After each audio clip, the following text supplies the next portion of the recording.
good friend, Jimmy. Tell me, where did you grow up? And tell me a little bit about your upbringing. I grew up in a couple of places. I was born in Ohio. I came up in the Dearborn, Detroit, Michigan area. And about 1977, my adopted family moved to Houston. And I lived there for about 20 years and then left out for the Pacific Northwest and everything as a young man, and wound up here in Chicago years later. But I grew up in the Detroit, Dearborn suburb for many years, and I spent about 20 or more years, as I said, in the Texas area. So I guess those two polar regions, you could say. Cool. Cool. How did you come to play the drums? Well, who were your mentors?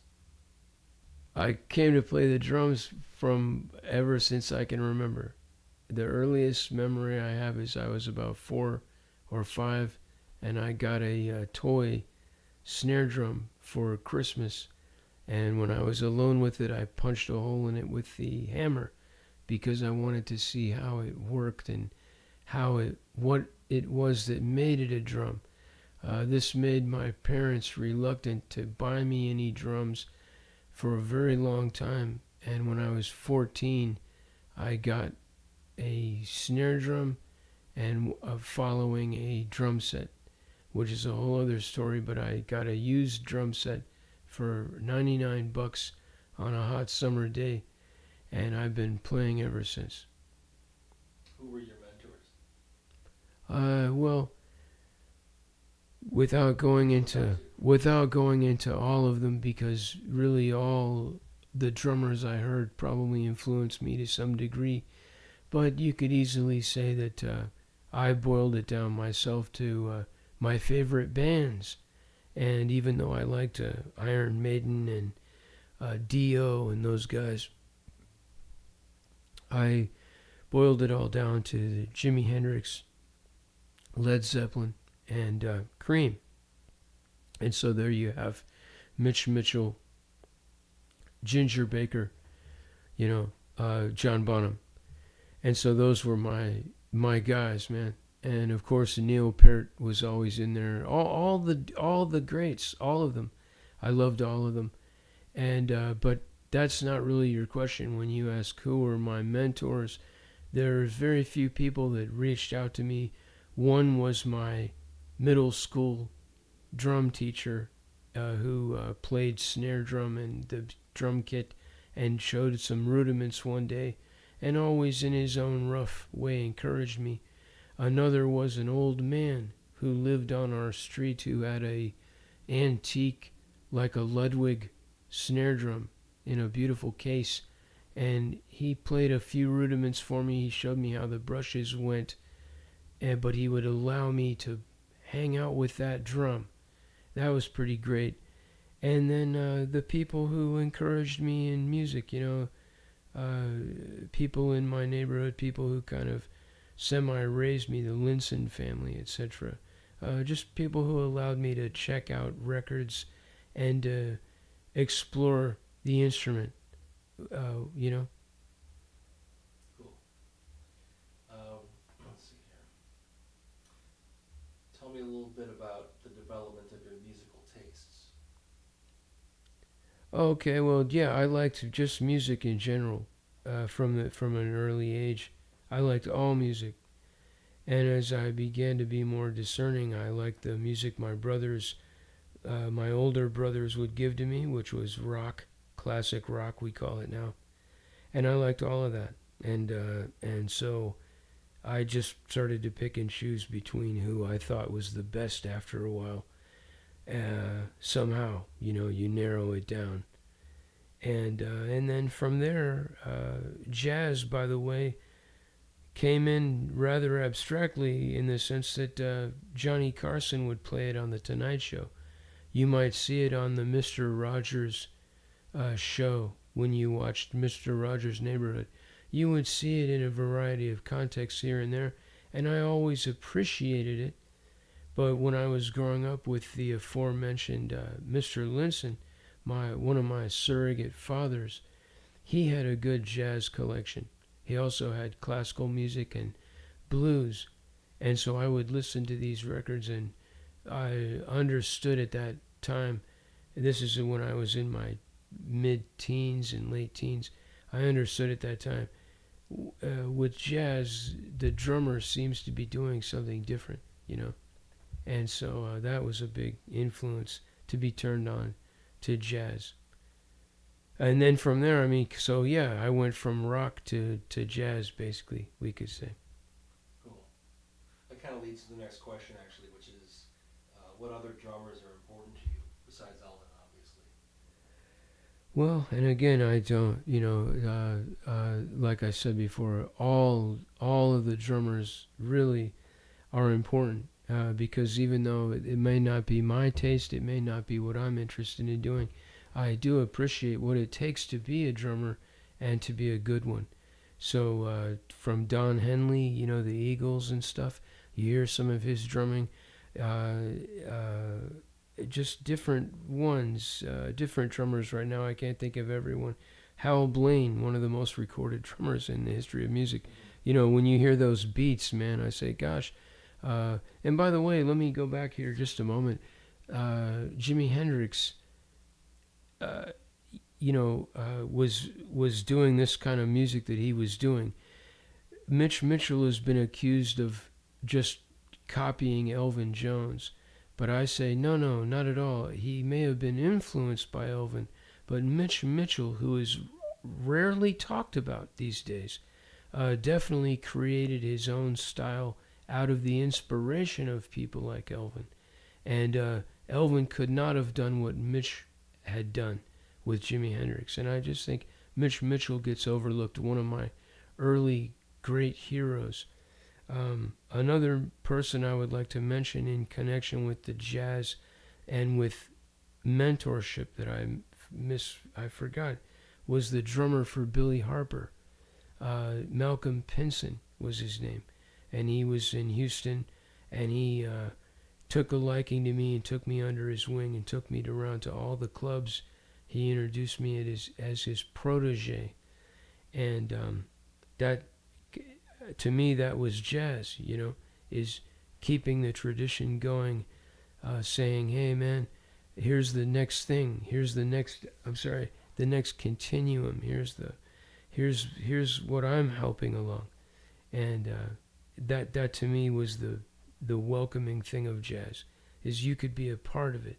If you could excel and really try, you could become a part of this legacy, you know. Right, there's a legacy, which actually leads to my next question about Elvin's legacy. What would you say about Elvin's legacy?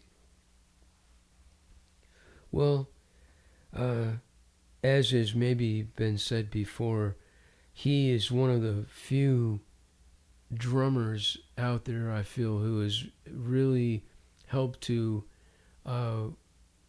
widen and elongate the triplet feeling, which is really the swing feel, swinging so hard.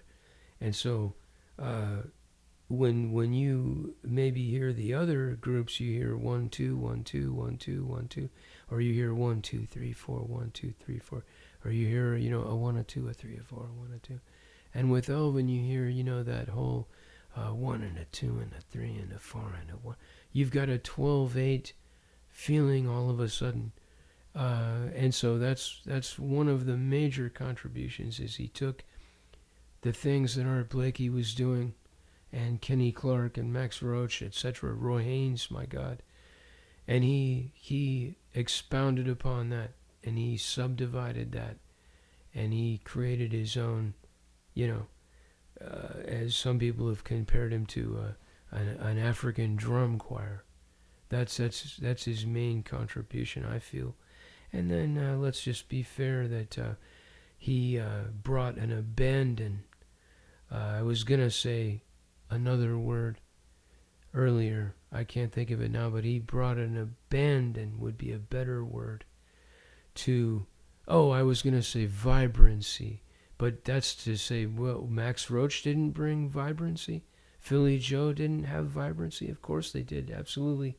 But Elvin, just a bit even more than Art Blakey, brought an abandon to that genius of his. And I think that's what made it so compelling for people. The last thing I would say about Mr. Jones, is that he was like Art Blakey, who he admired so much. He was a mentor. He chaperoned along a lot of guys over the years who owe it to him to have played with him. He was a great mentor and a person who passed on the tradition and the legacy of this wonderful art form. Tell me about your own career.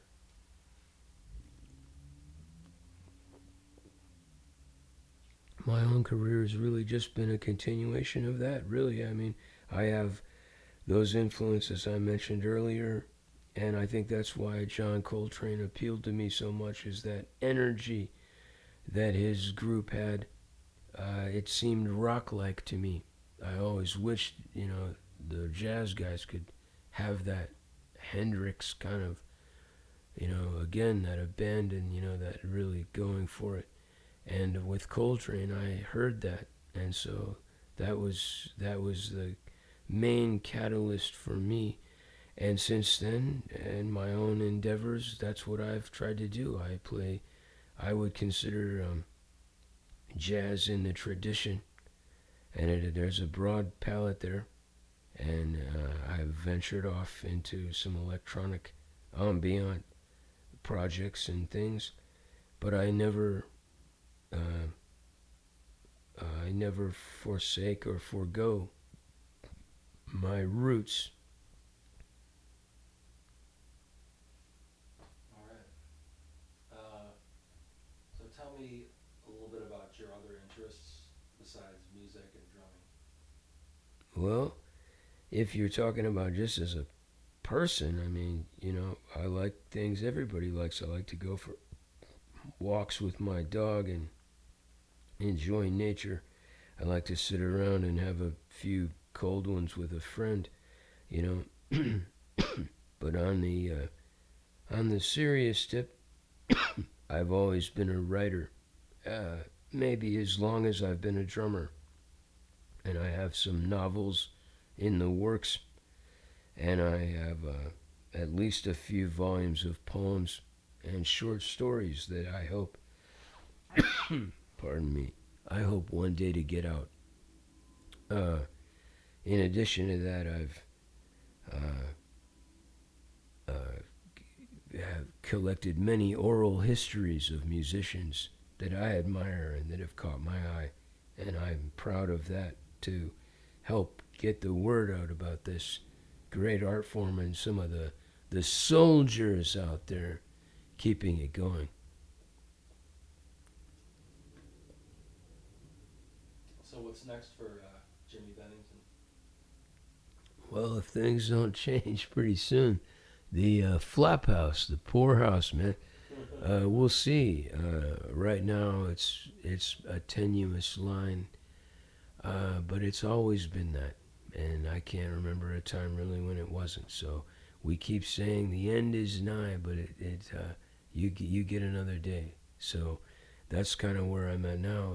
Again, I would like to see this book released and published. That would be nice, not only for me, but for Mr. Jones. And if I may also mention, I neglected to mention the importance of his wife, Keiko, because with her in his life, he really was allowed to excel and to become what he was in this world. She allowed that to happen. So I wish I would have mentioned that earlier.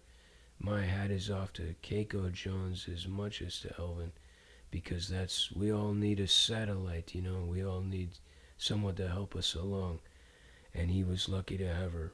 For me, again, I want to finish up my projects. and keep a certain amount of grace and dignity until my time is up.